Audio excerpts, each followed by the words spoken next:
Welcome to Buzzworthy Bites. My name is Chef William Pfeiffer. I'm a private chef and beekeeper right here in Westchester County, New York. I want to talk about our honeybees today. I want to talk about these beautiful 3 dishes that we're going to provide for you today. We've got these tempura fried zucchini blossoms with some local known as ricotta cheese. I've got these pan-seared diver scallops, these beautiful U10 scallops. We're gonna show you how to get that restaurant sear on them and serve them with a nice light summer crisp salad. And to finish off, we're gonna show you how to make a really classic Italian dessert with a twist, a seasonal twist. Panakotta with a strawberry rhubarb finished with lemon zest and this local wildflower honeycomb. Thanks for having us. Enjoy the show.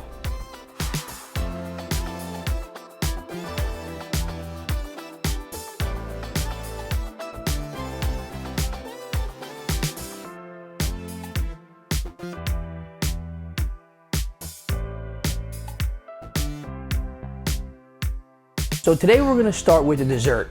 We're going to go with a classic Italian dessert called Panakotta. Panakotta in Italian is cooked cream. Now we're going to put our own little twist on this. Like we said, we're going with seasonal ingredients, right? Why do we go with seasonal ingredients? Because those are bursting with flavor. So to put our little twist on it, we're doing rhubarb, strawberry rhubarb Panakotta. Now, if you're not familiar with rhubarb, it's super in season right now, bursting with flavor, and it's tart. When it's combined with sweetness, it has the perfect balance of flavor. So when we talk about Panakotta, the first thing we want to do is we take our gelatin. Now we want to bloom the gelatin. The gelatin is going to be that stabilizer that's going to make it set, give it that smooth consistency. So you want to take some cold water. We're using 3 sheets of gelatin right now, and we're going to put that gelatin right in that cold water. We want it to bloom so it softens up. Now, while that gelatin is blooming, the first thing we want to do is we want to get our cream warmed up. Now, we're going with equal parts Greek yogurt, heavy cream, and whole milk. Now, another spin to this is we're adding that Greek yogurt, which is high in protein. So for everybody who feels guilty about just having all that sweet, we are adding a little bit of protein to this recipe. So now the key to this is you don't want to boil the cream. We're just bringing this liquid up just to dissolve that sugar in there. So I've got 1 cup of milk. We're gonna add 1 cup of cream. We have a 1/3 cup of granulated sugar, which we're gonna put right in there. And then we've got some beautiful Tahitian vanilla beans right here. Now, if you can't get Tahitian vanilla beans, regular vanilla extract is perfectly fine. Now we're going to show you a little trick with these vanilla beans. To extract that bean itself, you don't want to cut all the way through the vanilla bean. You want to go about 50% so that you can just crack it open and scrape it down.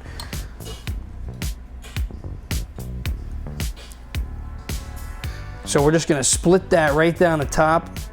And now you don't have to discard the actual bean itself. After we scrape out that paste in there, save these. Because you know why? You can use them for infusing your coffee, your tea, anything else. I hate throwing things in the garbage. We always look for ways to reutilize those scraps at the end to turn them into something better.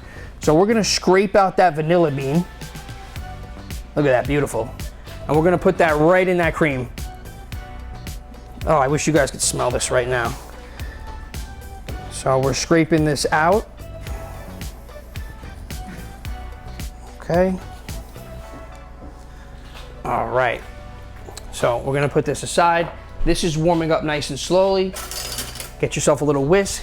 Give it just a little whisk so you can mix up that sugar and that vanilla, right? And the key to this is low and slow. We do not wanna boil this.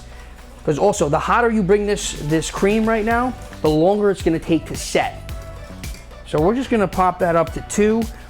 Next, let's jump into the rhubarb and strawberry. So, like I said before, if whoever's not familiar with rhubarb, it has got this tangy, this tartness to it, and you know, if you bite it by itself, yeah, it's gonna be eating like a Sour Patch. But when you incorporate it with strawberries and a little bit of sugar, pinch of lemon juice, it's amazing the type of flavor that comes out with this. So we're gonna dice these.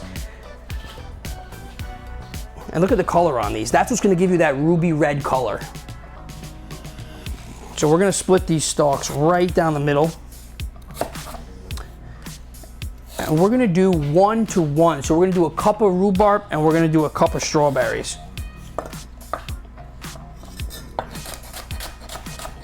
Always keep an eye on that cream. I've plenty of times boiled that cream over, and you do not want to do that right now. Yeah, you could just smell the tartness as I'm slicing these. Perfect. Remember, cooking is all about balancing those flavors, right? Sweetness, savory, acidity. The end product should always come out to have a well-balanced dish. Now, another favorite tool of mine, bench scraper. If you don't have a bench scraper, I suggest you invest in one, because look how easily I pick up these ingredients right here. We're gonna take these gorgeous local strawberries. Gonna take the stem off. Now, another cool trick about these strawberry stems right here, don't discard these either. Wash them off, put them in a pitcher of water with a couple slices of lemon, and you got a strawberry water. We always try and find ways to reutilize these ingredients.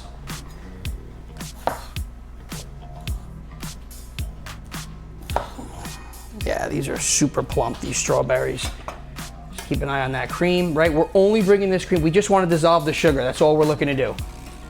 Let's give these strawberries a nice dice.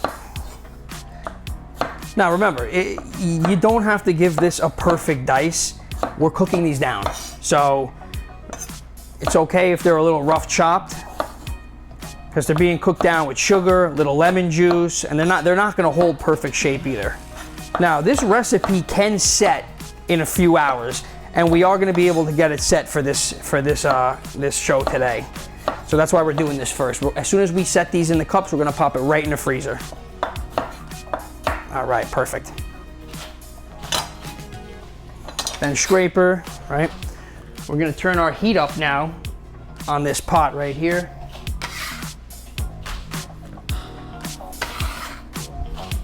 Guys, a clean workspace is a happy workspace. Remember that.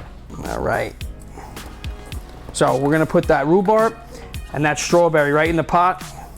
We're gonna turn the heat up because we do want that to cook down. Now you're looking at about 10 to 15 minutes to cook this down. Take your 1/4 cup of sugar. Let's put that sugar in there.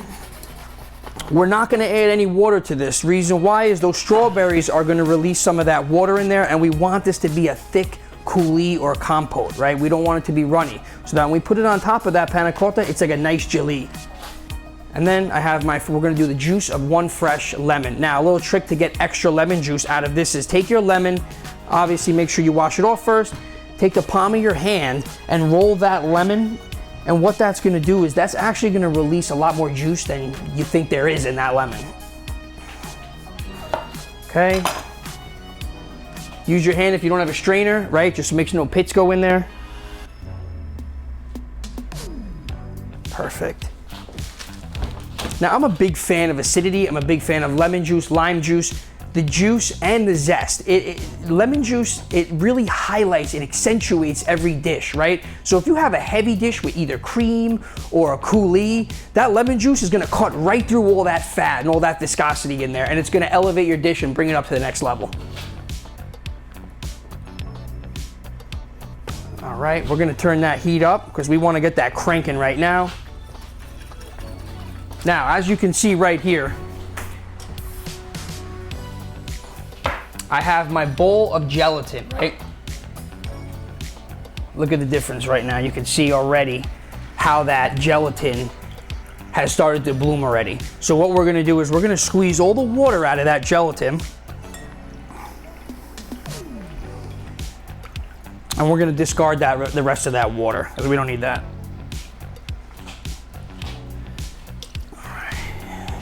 All right. Put that right there. Get rid of these. Yeah, perfect. We can hear this. This smells great. Yeah. You can even smell the tartness of that rhubarb, but when it's mixed with those local strawberries and that sugar, you can actually smell the combination of flavors that are really going on right now. Now, the tricky thing is, a lot of people love rhubarb and it's only in season for a short window. So if you're shopping at your local farmer's market or your local supermarket, you really gotta get there in the morning, or otherwise the shelves will be cleared off with this stuff. Now, besides the panna cotta, you can do strawberry rhubarb crumble, strawberry rhubarb pie, but it's all preference. The Panakotta is just so smooth and silky, and the balance of that, once you cut through with the strawberries and the rhubarb, you have that richy fattiness of the cream. It's just such a well-balanced dish, and we're gonna finish it with a little lemon zest on top too. It's gonna be phenomenal. And now this can be made ahead of time too. This will last for a couple days. So if you have a party or an event coming up and you wanna have this set, make this, if you're cooking for a party on Saturday, make this on Thursday. Put it in the fridge, let it set, put the coulis on top, wrap it, and then when you're serving it, garnish it with a little fresh strawberries or a little fresh lemon juice right on top. It's perfect. And now the last ingredient is the Greek yogurt, right? So we have some amazing vanilla, regular, whole fat Greek yogurt. And like I was saying before, that's gonna add a little protein to this sweet dish. And I know everyone, you know, we're all trying to be health conscious, and by adding that, we're not being too guilty on this dessert today. So I'm personally, I love this. It adds great flavor. As we know, yogurt, Greek yogurt, has a ton of probiotics.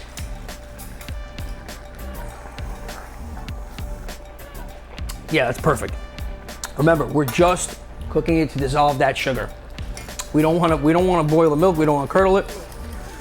And also, the next step is that Greek yogurt has to be added into that. So we don't want to add that Greek yogurt into piping hot, or else what's going to happen? That yogurt's going to curdle, and and the whole dessert's going to be ruined. So just warm. Okay, I've got a nice bowl here. So we're going to take this cream. We're going to put our cream right into this bowl. Yeah. Make sure you scrape out all those vanilla beans in there. That's all that flavor. Now it's okay, this can keep cooking. We're gonna turn that down. We're gonna keep cooking that. Let all those aromas fly everywhere in the air. Now this is an important step too. We're gonna take our gelatin. Our gelatin's gonna go in. We're gonna whisk our gelatin in because we want that to dissolve as well. Now you gotta be careful with the gelatin too, because you don't wanna break it. You don't wanna overcook it, because that's what's gonna stabilize and set that dessert for you. So next we're gonna add our Greek yogurt, right? Not too hot, just enough to dissolve that sugar. And the yogurt adds a lot of body to it. It really adds a nice base to give it some great flavor. Now this is whole fat Greek yogurt. You can use low fat if you want. I just prefer the full fat. Now make sure you whisk this good.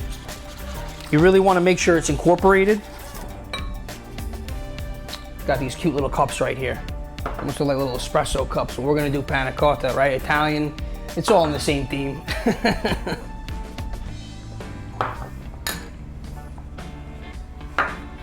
Now, it's as easy as that. So the yogurt's incorporated. We have all our ingredients here. It's not too hot, it's just warm, right? Because we also don't wanna put a piping hot dessert right into the fridge. Now, the other thing with this is you don't wanna fill this all the way to the top. You wanna make sure you leave some room for the rhubarb compote. So I would say about 3/4 full to fill these glasses. Also, it's a lot, it's a rich dish. So you wanna make sure you have the even proportion of coulis and jam to that Panakotta. So we're gonna fill this up. Like I said, 3/4, no more than that, right? That's perfect, just like that. You can see all those vanilla beans in there. This smells phenomenal. I wish you guys could smell this right now.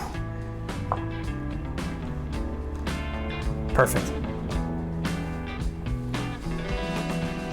Wipe yourself down. So this is gonna cook another 5 minutes. We're gonna let that cool down. The Panakottas now, we're gonna put them in the fridge, right? They're gonna set a few hours, they'll be ready to go. Once we pull those back out, we're just gonna finish it with that strawberry jam and a little lemon zest, and done. So we're here for our appetizer course, and we're doing these beautiful zucchini blossoms. Now, we're gonna talk about seasonality, right? You can't get more in season than these gorgeous zucchini blossoms right here. We're gonna stuff them with some imported Italian ricotta cheese. And we get that imported ricotta cheese from an awesome company called Nona's. Nona's is based out of Long Island. Right here, they import all beautiful Italian imported olive oils, ricotta cheese. They make a beautiful line of fresh pasta, and today we're using their ricotta cheese and we're using their olive oil. The olive oil is so good, I could actually take shots of it for breakfast like an espresso, but we'll save that for a later time. So let's dive right into it. So first things first, we're gonna do a blend of soft ricotta cheese and a harder cheese, because the blend of those two are gonna hold nice inside this blossom. Remember, you don't want a too liquidy mix in there, because when you go to fry it, it's gonna bleed out. So the complete dish we're doing is, it's a fried zucchini blossom stuffed with ricotta, basil, lemon zest. We're gonna finish it with a little hot honey, our local Westchester hot honey, pinch of red pepper flake in there, and a little lemon zest on top, and it's a beautiful appetizer dish that you guys can serve in your home. So let's get started here. So we've got 1 cup of soft ricotta. We've got 1 cup of the harder, firmer ricotta. I've got some beautiful basil here. We're gonna do a 1/4 cup of basil chiffonade. Make sure you season everything, whether it's a filling, a sauce. We're gonna do a little salt and pepper, a little pinch of salt and pepper. My favorite, lemon zest. So we're gonna take that right in there. This smells great. Like I said, the reason why we're using the zest instead of the juice is because we wanna keep that mixture firm. We're still gonna incorporate that flavor of the lemon, but without having to loosen that up. All right, perfect. Parmesan. Guys, stick with the block, please. If you get the shredded stuff, it's not the same. You wanna grate it fresh right into your mix. So you wanna make it rain with that Parmesan. You see that? Look at that, it's gorgeous Parm. All from Nona's best products. And we're gonna make it rain with that Parmesan, look at that. And while this is going, make sure you get some blended oil heating up. You're gonna wanna get that oil to 350 to 360. And it looks like we're actually perfect, we're right there. So we're gonna turn our heat back down because we don't wanna get it too hot. So we're gonna give this a nice mix. And now the trick with these stuffed zucchini blossoms is a piping bag. Guys, right here, plastic piping bag, disposable bag. We're gonna put our filling in this bag, and it's gonna make your life so easy when you're filling these up. Okay, let's give that mix a little taste. Yeah, that's great. That is great. We're gonna add a little more Parm to that, because who doesn't love more Parmesan? And I wanna hit it with a little more lemon. Always taste your food, always season your food before it goes out. Okay, perfect. Oil's ready. We got our beautiful mix right here. So now, one very important tip with tempura batter, secret ingredient, cold seltzer. This stuff has to be ice cold. That's what's gonna really give you that crispy, bubbly batter. Perfect. Actually, I got one of these bees flying out right here. All right.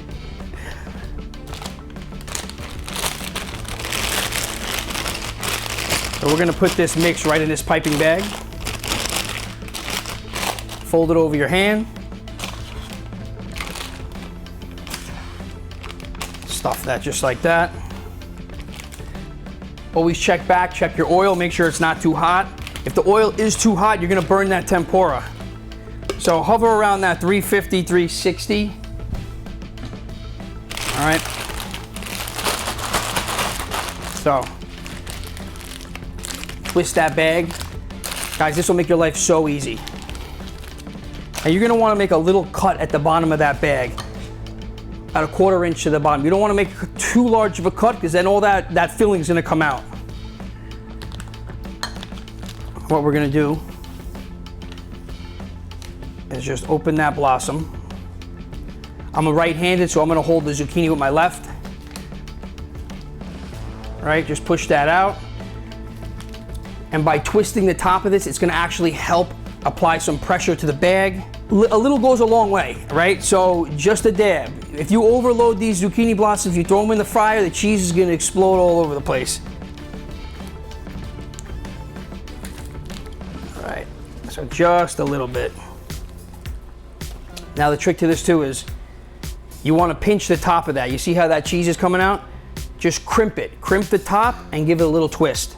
Remember, a little goes a long way. This cheese is super rich anyways, and we're also gonna finish on the plate. We're gonna put some of this. Now the other thing too that might help is pull that cheese out 10, 15 minutes, let it come to room temperature. It'll also help with filling if you're getting a little pushback from the cheese because it's a little hard. Just like that. We're gonna fill that up if you can see that. All right, one more time, crimp them. I like to work in odd numbers. So when you're plating, I either do 3 or 5. It's visually more appealing on the plate. So for today, we're gonna do 3, especially if it's an appetizer course, you don't need more. You don't need more than that. These are rich, these are great, and we're gonna finish it with that spiced honey. All right, perfect. We'll set that cheese aside. Now we're gonna put these right here. Next is that tempura batter. So, AP flour, all-purpose flour. Right here, 1 cup. And I have some cornstarch. I have a 1/4 cup of cornstarch. In my history of making all the tempura, I truly believe that adding that 1/4 cup of cornstarch is gonna give you that extra flaky crispiness and that lightness. It's a very simple dish. A little salt to taste. Season that tempura batter.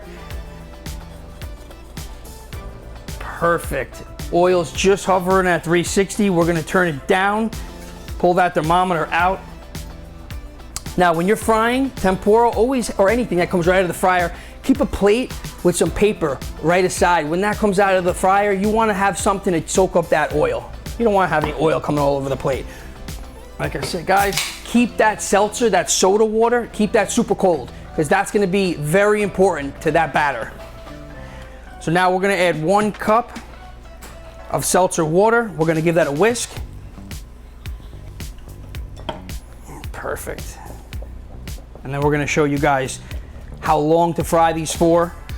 Now, when looking at your batter, I just wanna show you this real quick. So, it's okay if the batter is a little lumpy. You don't wanna whisk it until it's super smooth. It's supposed to be a light batter, not a heavy batter.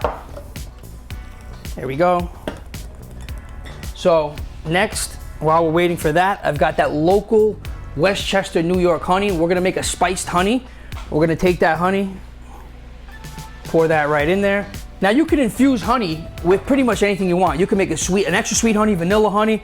I'm gonna make a red pepper infused honey, which is gonna give a little bite to that zucchini blossom. So we just added our red pepper flakes. We're gonna infuse that a little bit. Perfect, batter looks great. Now here comes the fun part. Now, some people like to dredge them first before it goes into the batter. Either dredge these in another flour or cornstarch just so that batter sticks. I believe you don't need it. Put these right in the dredge, hold it by the stem. Make sure these stems are crimped right here. All right, give that a nice little dredge. Perfect, look at that, beautiful. It's sticking just enough, but it's light. We're gonna go right into the fryer. Beautiful, look at that. Here we go. Look at that frying off right there. Those are perfect. They look like little crispy pillows. Italian pillows.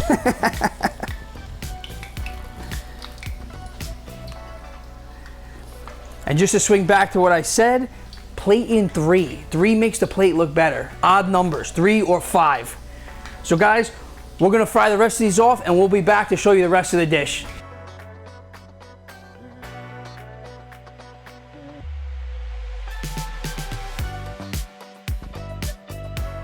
Welcome back. We've got our crispy, super light zucchini flowers coming right out of the fryer, and we're gonna show you real quick how to plate these up. Now guys, very important, always have yourself a little plate with a drainage, with a little paper right there. You want it to soak up that extra oil in there. So we have our blossom that just came out of the fryer. I mean, look how gorgeous those look. They're light, they're fluffy, they're crispy. Put your oil aside. Now, the reason why I said make a little extra of that ricotta cheese, right? Keep it in that piping bag. This is gonna be in part with your plating. So we're gonna put some nice dollops of ricotta right on the plate here. And just following what we said about working in 3, gonna finish these with a little sea salt right out of here, right? Right out of the fryer. Perfect. And then you could set those right on top of the cheese and it'll actually hold it on the plate. Like that, perfect. Yeah, these are super crispy, right? What more better than a little fresh lemon zest, because we love lemon, make it rain with the lemon. Little extra Parmigiano. We're gonna finish it with this beautiful oil from Nona's right here. Look at that. Perfect. This extra virgin olive oil is dynamite. And lastly, that local Westchester hot honey. Look at that. Perfect, and there you have it.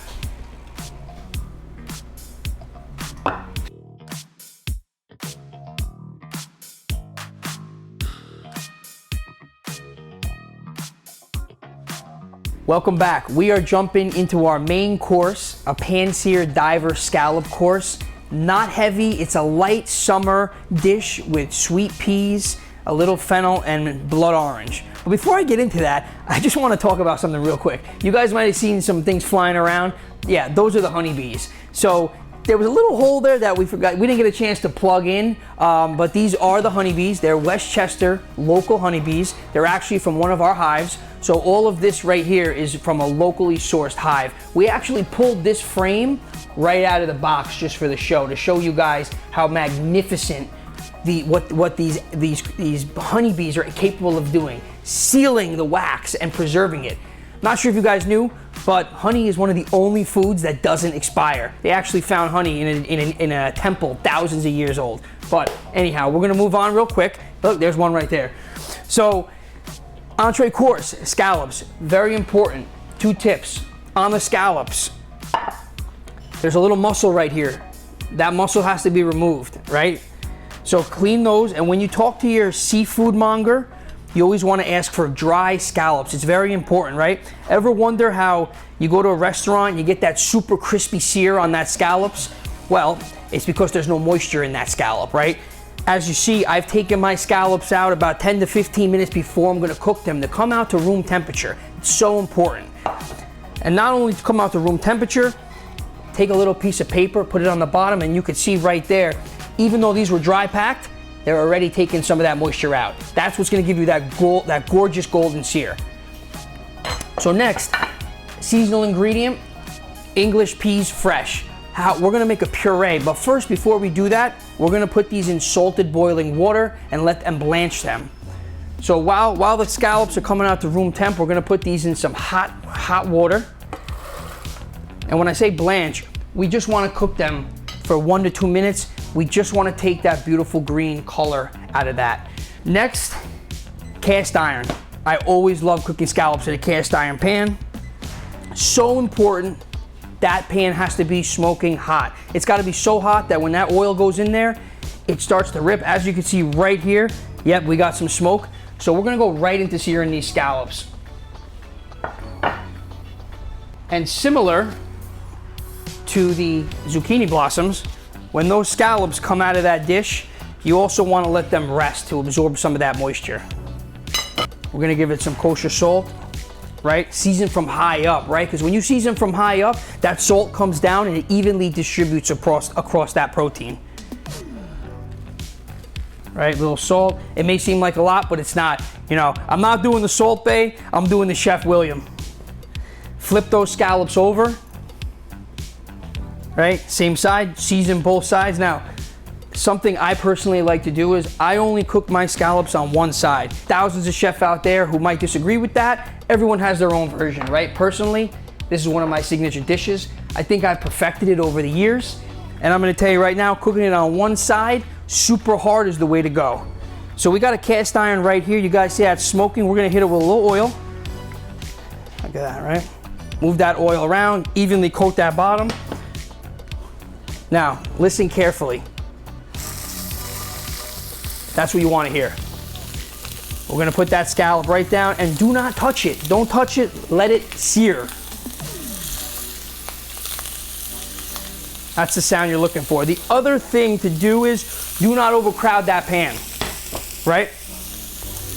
If you overcrowd that pan, the second those scallops hit that hot pan, it's going to take the heat off of that. You don't want to lose any of that heat because you want that hard sear on there. And like we said before, we're doing one side. Yeah, these smell great. Now, your scallops, when you buy them, they should taste like the ocean, fresh, sweet. Push them down just a little bit so that all that surface area on those scallops is touching that pan. Turn your heat back up, perfect. Our peas are done. Guys, you're not cooking them, you're just blanching them, right? So if you can see some, look at this color right here. So we're gonna take a quick break. We're gonna blend up these peas with a little cream, a little butter. We're gonna sear these scallops off and we'll be right back. And we're back with our entree course, these gorgeous pan-seared diver scallops. I can't wait to show you guys these. Take a look at these. They came right out of the pan. Like I said, super hot pan, sear on the one side. You won't blame me. Just trust me on this one. Medium to medium rare scallop, perfect. So we're gonna plate this up too. I'm gonna show you guys how to plate up like a restaurant chef. Beautiful green pea puree. So we blanched those peas, a little salt, we blended it with a little heavy cream, a little lemon. Yeah, I know, I put lemon in everything. I love it. What are you gonna do? So right here, black pan, black plate, right? It's gonna really pop those colors. So we're gonna take a little bit of this pea puree right in the bottom. I've got some gorgeous fennel that I shaved and some beautiful radishes. Right, plating in 3 or 5, so we're gonna do 5. And just to swing back to the honeybees a little bit, because they're buzzing around right now, you know, just a couple fun facts to talk about. It's pretty amazing that a honeybee's life cycle, they only live to about 4 to 6 weeks. And in that 4 to 6 weeks, they're flying out to thousands of flowers every single day to bring back honey, to bring back pollen for the hive. Now, honey is a honeybee's carbohydrate. The pollen, like humans, is their protein source. The protein is fed to the young bees. So we're gonna plate these scallops up right here. And you know what? Because they are large scallops, we're gonna go with 3 for the plate. We don't want to overcrowd that plate. So we're gonna put 3 scallops right here. I like to use these radishes. I shave them thin on the mandolin. And a little trick is, when you're shaving any kind of vegetable thin, put it in a container of ice with cold water. They'll crisp up and they'll fluff up nice. So we're gonna put some radishes right here. Little fennel salad. Now, I started beekeeping 3 years ago, and it was one of the most amazing things I've ever had the pleasure of learning. It was almost a meditation. I would get out of that chaotic kitchen, right, of all the pots and pans banging, who's throwing cheese, and I would go over there for 2 hours, and it was almost like meditation. I would forget about everything. The humming of the bees, it's just so relaxing, and there's just so much to learn. They're such magnificent creatures. One beehive, believe it or not, can produce anywhere from 60 to 100 pounds of honey.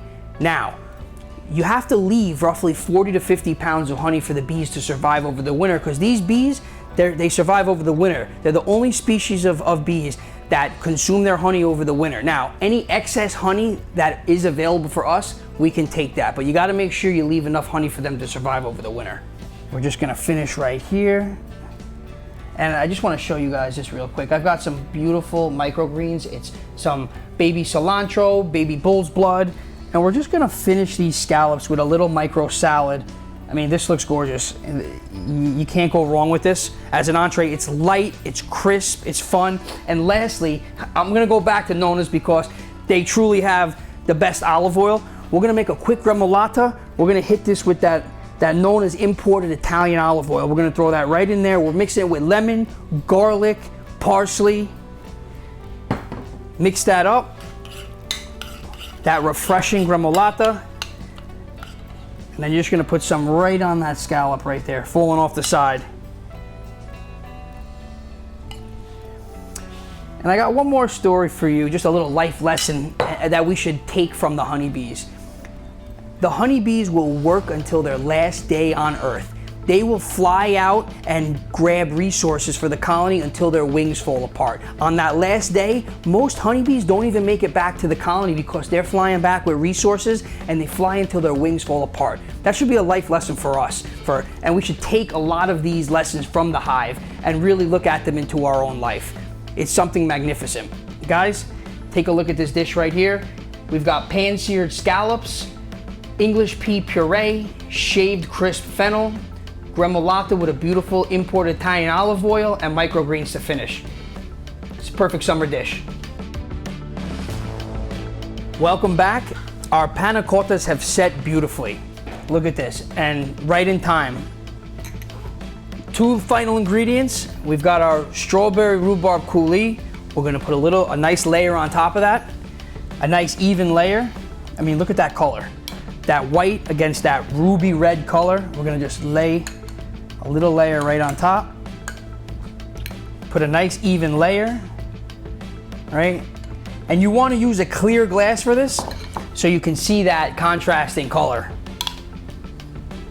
Yeah. And you guys are probably wondering what this frame of honeycomb was doing there, just sitting there. You know, yes, it was for good looks and excitement, but we are actually gonna use it right now. We're gonna actually cut a piece of this honeycomb right off the comb that came right out of a beehive in Westchester, and we're gonna put it right on top as a garnish.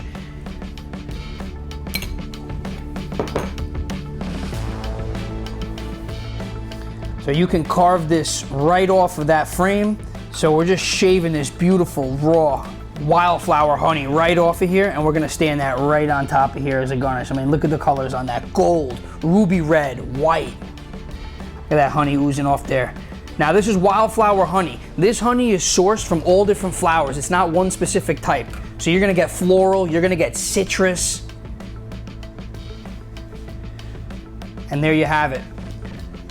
Vanilla bean panakotta, strawberry rhubarb, seasonal, local, wildflower honeycomb right on top. Thank you to the buzzing bees. They've been a great addition to the show, and I'm glad we've been able to show you guys a little bit about that. So we're closing up right now. I just want to give you a quick recap of what we accomplished today and what you can accomplish in your home.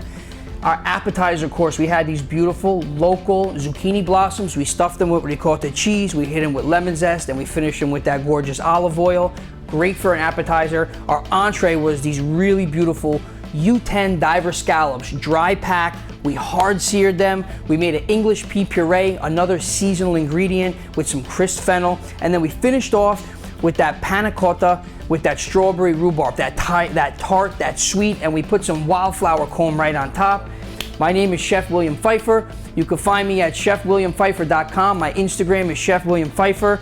I want to give a big thanks to the buzzing honeybees right now, because they're such an integral part of our society, and everybody should really be informed of how great they are for our ecosystem. So thank you everybody for having me, and have a great weekend.